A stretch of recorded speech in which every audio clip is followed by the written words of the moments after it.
salaamaaleykum gars yi tey ñu ñëw ci deuxième partie bi guerre froide continuer avec la coexistence pacifique ginnaaw ba ñu defee la montée des tensions là où le monde est devenu un monde bipolaire, c'est-à-dire un monde qui a deux pôles.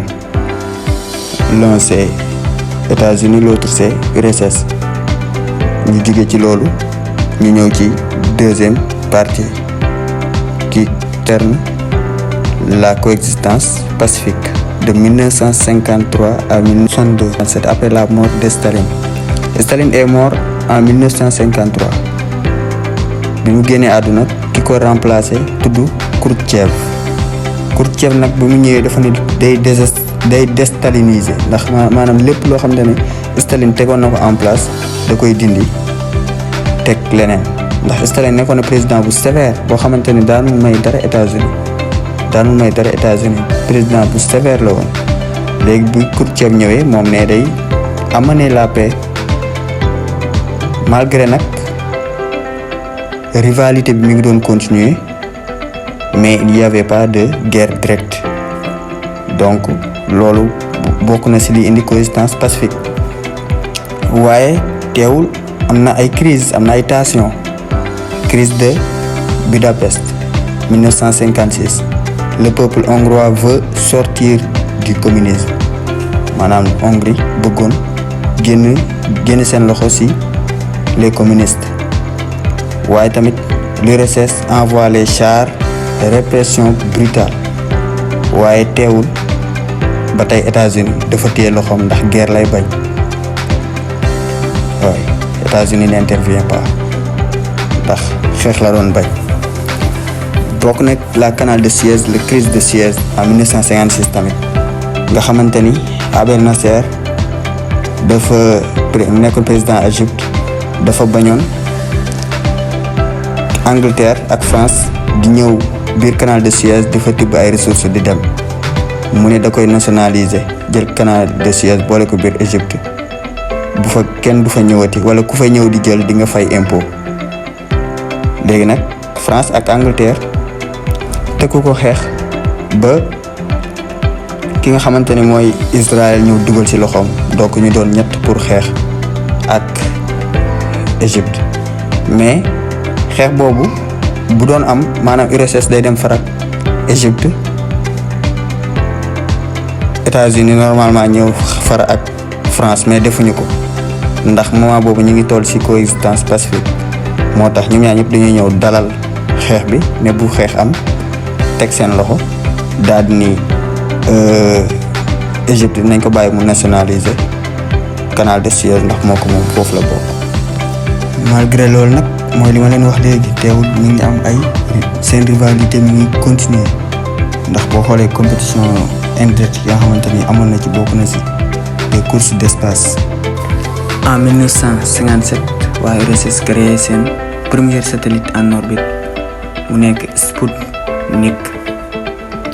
États-Unis tamit créé na NASA en 1958 di wane rek seen création nouvelle technologie yi. loolu di wane ni rek malgré pause bi ñu pause malgré ñi ci coexistence pacifique teewul benn dëkk ci ñoom ñaar bàyyiwul sa bopp.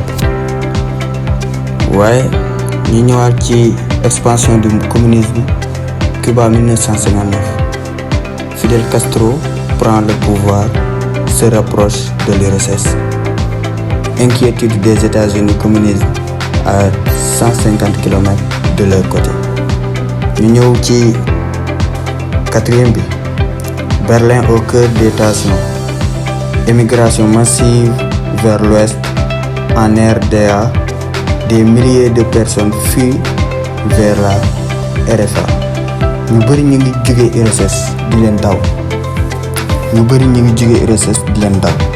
D'ailleurs pour Khrouchtchev éviter loolu ci la defaree mur de Berlin. la construction du mur de Berlin en 1961 ndax gars yi dañoo jóge woon ñëpp jóge URSS daw di dugg ci côté États-Unis bi Khrouchtchev xam ne bu yàggee dootul amati mbooloo dafa créer mur de Berlin pour empêcher loolu. waaye nag ñu dem ci missile de Cuba missile des Cuba URSS dem biir Cuba installé fa ay missile en 1962 waaye États-Unis daf ko découvrir mu imposer li ñuy wax blocus naval moment boobu nag États-Unis mu woon dellu ginnaaw ndax bu bàyyi woon rek URSS taal dëkk bi yëpp moom tamit mu def mettre en place ay missile am finalement Khrouchtchev dafa mujjee arrière ndax xam na ni le monde était au bord de la guerre nucléaire te xam na ni buñ ci demee rek moom risque de perdre moo tax mu mujjee enlever les missiles. En échange, les États-Unis promettent de ne pas envahir Cuba et retireront secrètement les missiles de Turquie. léegi nag bilan biñ ciy jàngee mooy tension extrême mais pas de guerre directe entre les deux superpuissances.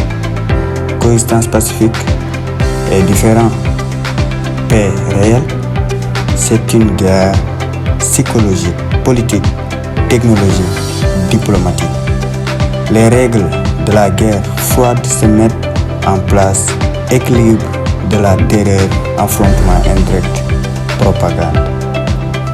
kon nag mooy noonu de 1953 à 1962 bal tàkkul xeer jugul ku nekk napp sa morom ku nekk di jaay sa morom maa la ëpp ay matériel ku nekk di jaay sa morom maa la gën a muus loolu moo ci nekkoon moo taxoon mu nekk bataille psychologique mais aussi diplomatique. Donc loolu moo nekkoon la coexistence pacifique. mu des ñu nag ci troisième partie bi incha allah dinañ ci ñëw. salaamaaleykum wa rahmatullah.